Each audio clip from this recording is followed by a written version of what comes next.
오늘은 신앙의 10가지 발판 중에 두 번째 발판, 하나님의 방법, 예수 그리스도라는 제목으로 같이 말씀을 나누도록 하겠습니다. 하나님이 이 예수 그리스도를 우리에게 주셔서 그 안에서 모든 것이 하늘에 있는 것이나 땅에 있는 것이 통일되도록 만드셨습니다. 그래서 지금까지 우리에게 모든 문제 해결되는 길이 사실상 없었는데 이 그리스도를 우리에게 모든 문제 해결자로 주셨어요.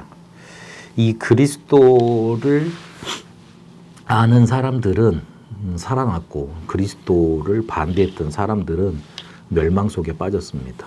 그게 역사에 많은 증거들로 나타나 있습니다. 어떤 철학자는 성경은 몇십 년 만에 이렇게 사라질 거다 그랬는데 그 사람 말대로 성경이 사라졌냐? 그렇지 않아요. 오히려 그 자기는 죽고 자기 집은 완전히 없어졌는데 성경은 지금까지 보급돼서 전 세계에 전달되고 있습니다. 근데 굉장히 뛰어났던 그 지식인들이 기독교는 아무 쓸모없는 종교다 그래서 없어질 거다 그랬는데 그 사람들은 죽었어도 기독교 그리고 복음은 지금까지 살아남아서 전 세계를 장악하고 있습니다. 그 복음 제대로 들어가는 나라마다 살아났거든요. 그 대표적인 나라가 한국, 우리나라고. 그리고 복음 반대하는 나라마다 미안하지만 하나님 없다고 한 나라마다 망했거든요. 그 대표적인 나라가 우리 지금 위에 있는 북한이고. 도대체 그리스도가 어떤 분이시길래 그리스도를 인정하면 살고 또 반대하면 그렇게 멸망받는답니까? 이 그리스도가 과연 어떤 일을 하셨길래 그 그리스도가 오신 것을 기준으로 그 기원 전, 기원 후로 나뉘잖아요. 그 크리스마스가 내가 베트남 사람들이 크리스마스 잘 아느냐고 물어봤더니만 모른대. 근데 기쁘대. 그래서 되게 이렇게 행복하게 즐기거든요. 심지어 일본은 크리스마스가 휴일이 아니에요. 우리나라 신기한 나라예요. 우리나라는 기독교 국가도 아닌데 크리스마스를 휴일로 만들어요. 그리고 크리스마스라고 이름 붙여서 지금 하고 있어요. 그 원래 크리스마스의 본고장인 유럽과 미국은 홀리데이인가 그래가지고 자꾸 크리스마스라는 단어를 안 쓰려고 그러거든요. 그런데 한 사람의 생일을 그렇게 전 세계가 그것도 그리스도에 대해서 한 번도 들어본 적도 없는 사람들도 축제처럼 여기는 날은 별로 없습니다. 그 크리스마스 외에는 별로 없죠. 석가탄신일 그래가지고 전 세계가 기뻐하진 않거든요. 그 아시아 이렇게 불교 믿는 쪽에서만 즐거워하지. 그리고 모하메트 뭐 탄생일 그래가지고 지키는지 안 지키는지 모르겠단 말이에요. 하여튼 그렇습니다. 근데 성탄절 예수 그리스도가 태어나신 날은 전 세계가 기뻐하고 축제처럼 이렇게 여깁니다.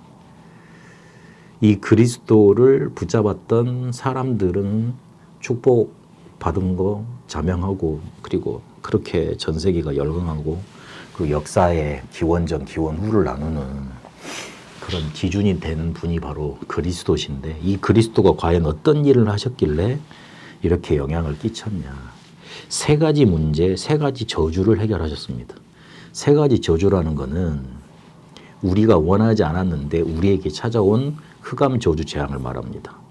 첫 번째는 이 사단이라는 존재가 인간 세계에 출현한 거예요.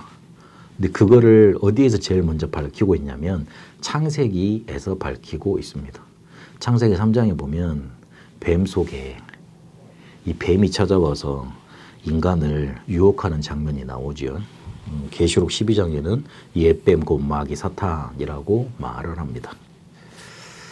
그래서 이게 하나님과 이렇게 분리되는 죄를 짓게 만듭니다.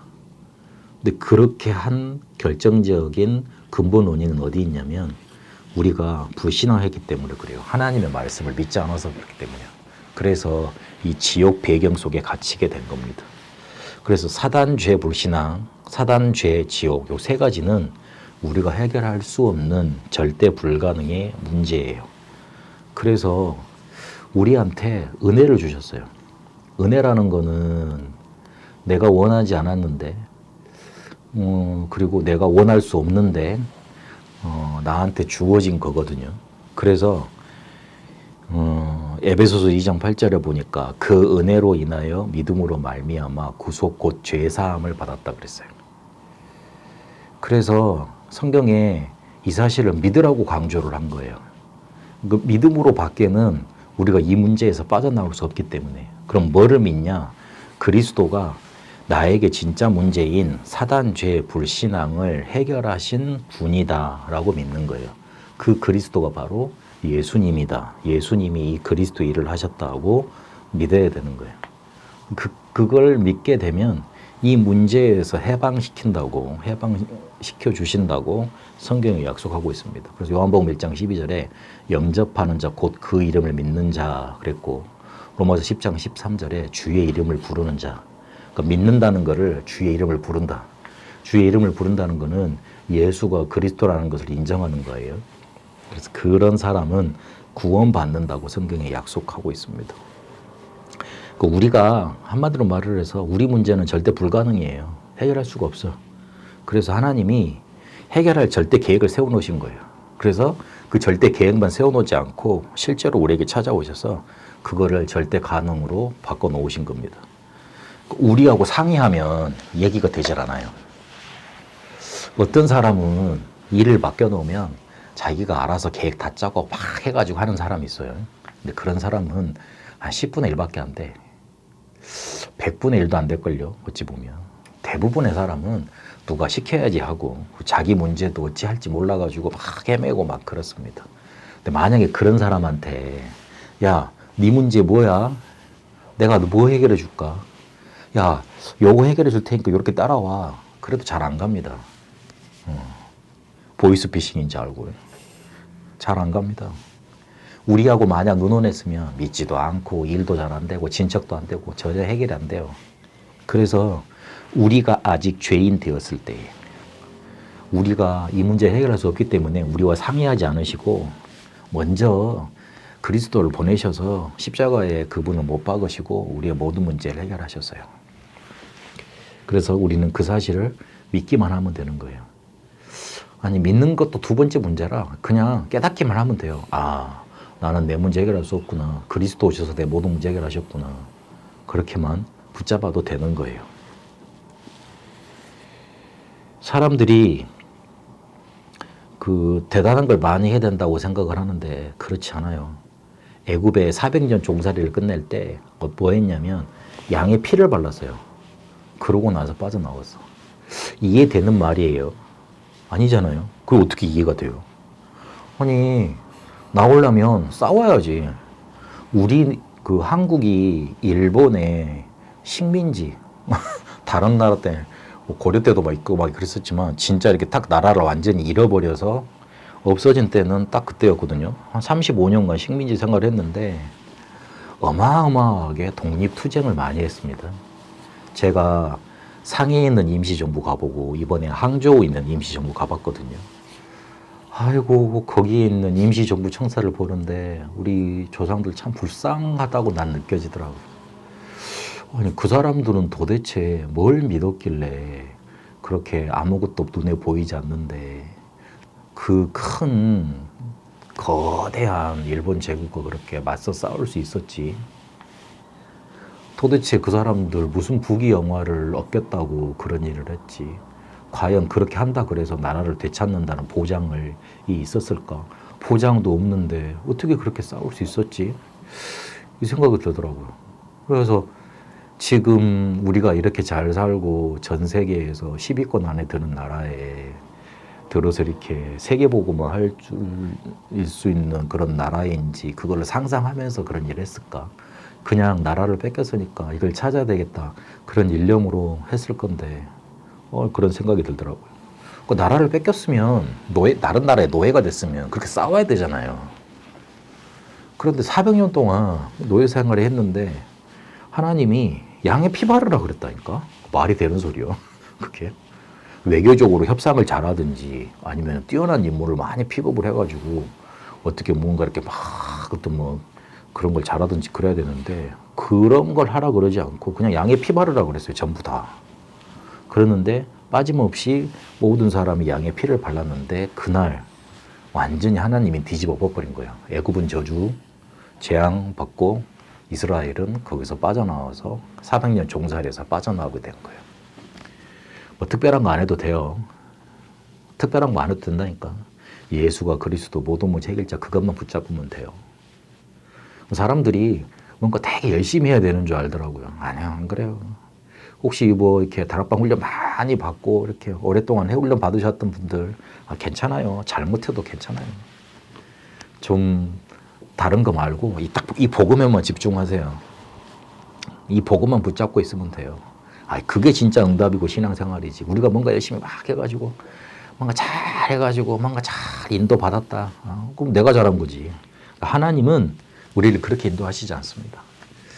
그래서 우리가 신앙생활 하면서 신앙생활이 안 되는 이유만 깨달으면 됩니다. 세 가지 차질 때문에 신앙생활이 안 돼요. 첫 번째는 율법, 두 번째는 세상, 그리고 신비체질. 이게 어떻게 우리 신앙생활을 가로막고 있는지만 알고 있으면 그리스도께서 우리의 모든 문제 해결자 되신다는 사실, 이 그리스도를 통해서 하나님은 모든 것을 해결하셨다는 사실, 그 하나님의 방법이 깨달아지게 되어 있습니다. 첫 번째 발판은 하나님의 절대 주권이었잖아요. 불신앙을 뽑아버리라는 소리였어요. 그러니까 불신앙을 뽑아버려야 돼요. 그러니까 하나님 믿어야 돼요. 하나님 믿지 못하면 원망부터 나옵니다. 불신앙부터 뽑아버려야 됩니다. 두 번째, 오늘 키는 뭐냐면 정말로 복음 체질되고 정말 그리스도를 붙잡으면 염려될 것, 문제될 것 없습니다. 죽을 일 생기면 죽으면 돼요. 내가 죽을 것 같으면 죽으면 돼요. 그러면 그리스도께서 더 역사하시게 돼 있어요. 그래서 그 믿음을 오늘 가지라는 겁니다. 그러면 첫 번째, 구원 받았는데 응답이 안 되고 자꾸만 실패하는 이유가 뭐냐? 율법 체질을 아직 그대로 갖고 있어서 그래요.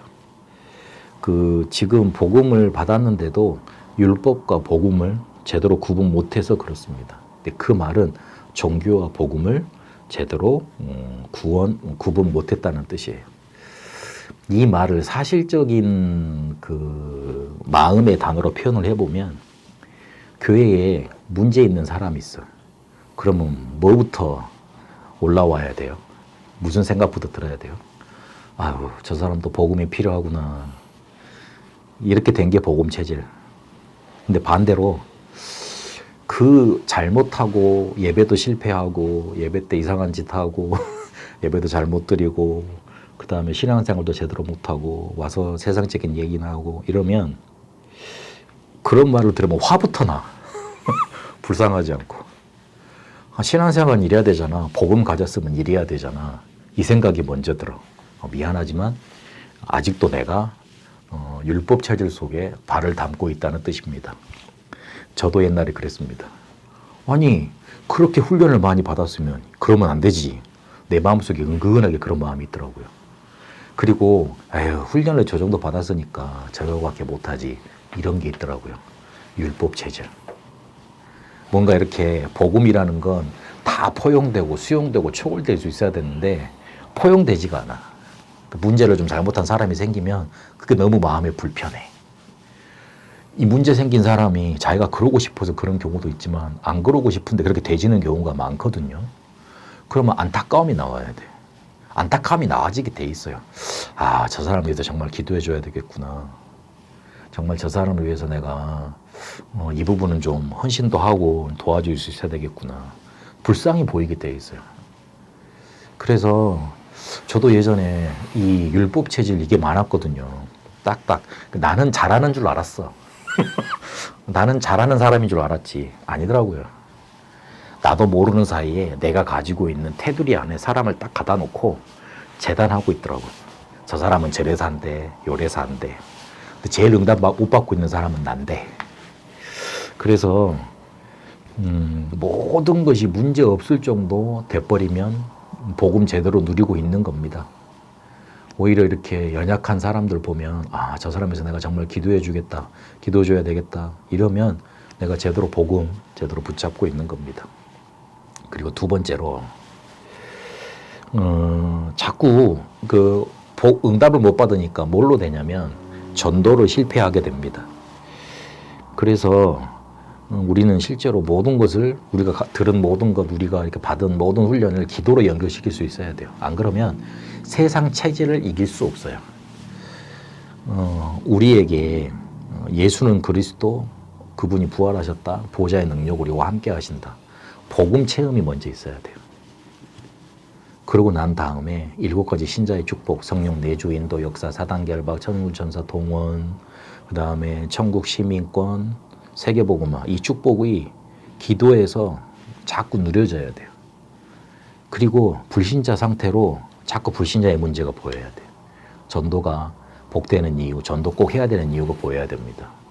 그러면서 선거적인 전도도 20가지 있죠. 5기초와 그리고 지속되어지는 훈련과 5가지 조직 학교와 미래 5가지, 이 20가지가 계속 기도 속에서 누려져야 됩니다.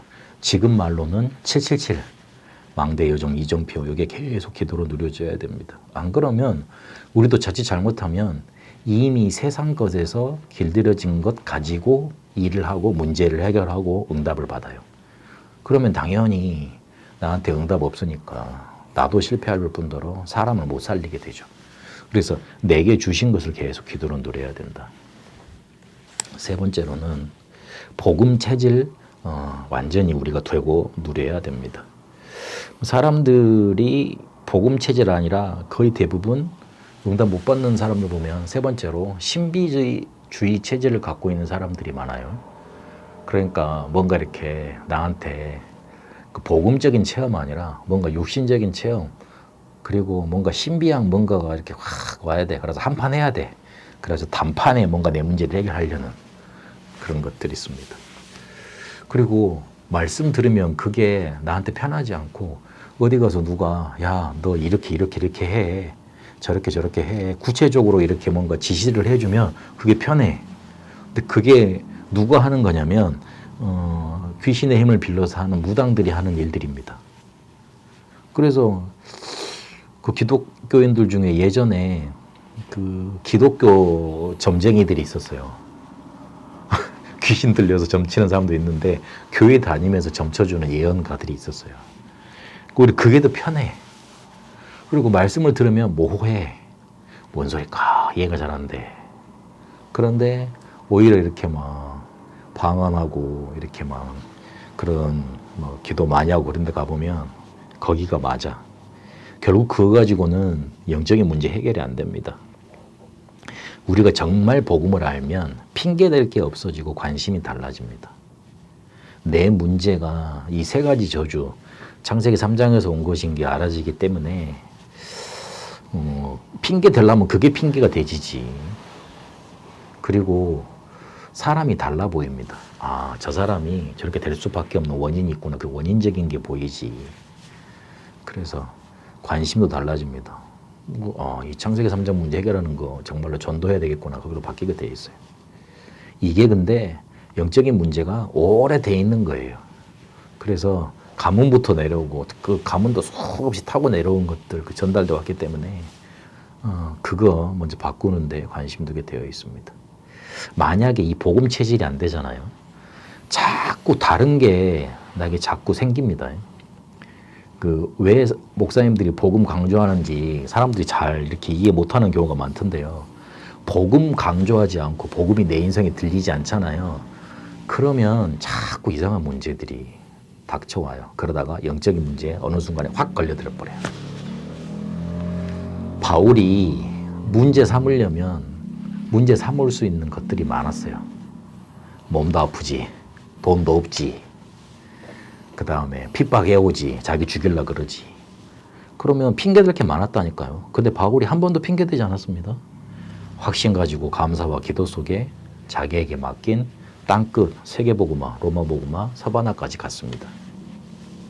사람들이 이 복음 완전히 딱 안 붙잡으면 오는 그런 저주 재앙에 대해서 잘 모르더라고요. 딱 복음 붙잡으면 문제될 게 없고 그 어떤 것도 자기한테 뭔가 이렇게 자기를 뒤집어 엎어 놓을 수 없는데 이 복음 확실치 않으면 다른 게 모든 게 문제가 돼요. 특히 사람 간의 관계가 계속 문제가 됩니다. 결국 뭐 환경이 나쁜 게 결국 사람 주변에 이렇게 뭔가 나 도와줄 수 없는 사람이 많을 때 그렇게 말하는 거 아닙니까? 그래서 말씀을 또 정리하고 마칩니다. 그래서 복음 체질 되려면 바리새 교회, 중세 교회, 현재 교회에서 해왔던 일들, 복음 반대의 것들을 보면서 율법 체질을 발견해야 됩니다. 바리새 교회는 자기들이 뭔가 이렇게 율법을 잘 지켜서 구원받는다 그랬습니다. 중세 교회는 뭔가 이렇게 교권이 셌습니다. 교황이 제일 왕이고요. 그러면서 그 어마어마한 권력 그리고 부 유지하기 위해서 말도 안 되는 면벌부, 그 벌을 사해준다. 벌을 면제해준다. 면제부가 아니고 면벌부래요. 그 죄로 인해서 오는 벌 있잖아요. 그거를 면하게 해준다. 그런 걸 팔면서 돈을 모았고요. 현재 교회들도 똑같아요. 신학은 많이 발전돼 있는데 그 신학에서 조금만 벗어나면 이단이야.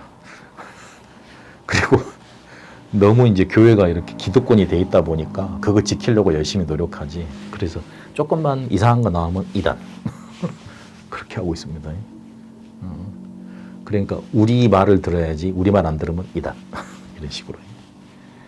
그러면서 율법 체질을 발견해야 됩니다. 전혀 현장을 향한 예수님의 안타까움 이게 없어요. 그러니까 당연히 그렇게 될 수밖에 없는 거예요. 그리고 777을 기도로 계속 누리세요.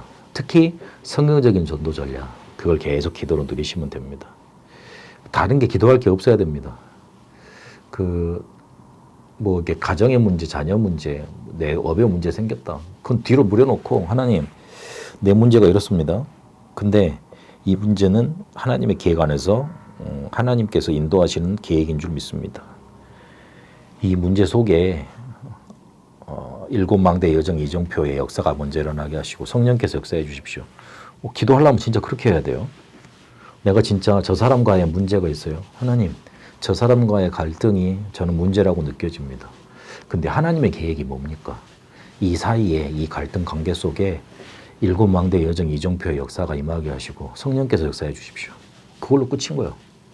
그래서 일곱 망대 여정 이정표가 내 안에 임하도록 내 문제에 임하도록 내가 고민하고 있는 것에 임하도록 계속 기도 드려야 되는 거예요.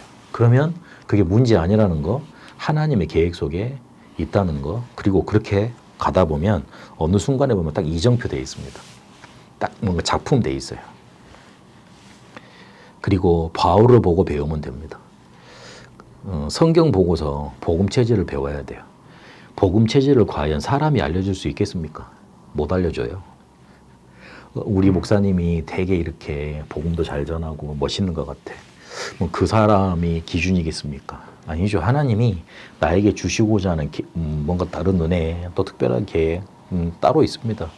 그래서 사람한테 보고 배울 게 아니고 성경 보고 하나님이 역사하셨던 거 보고 일곱 렘넌트 속에 특히 바울 속에 역사하셨던 그 하나님의 역사를 보고 배워야지. 안 그러면 우리가 잘못하면 다른 거 배웁니다.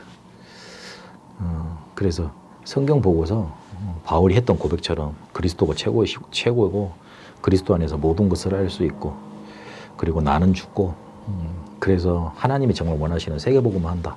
또 요 믿음 붙잡고 성경 보고 이렇게 복음의 체질을 배워가면 됩니다. 그리스도는 우리의 모든 저주 재앙의 문제, 특히 세 가지 문제 해결자입니다.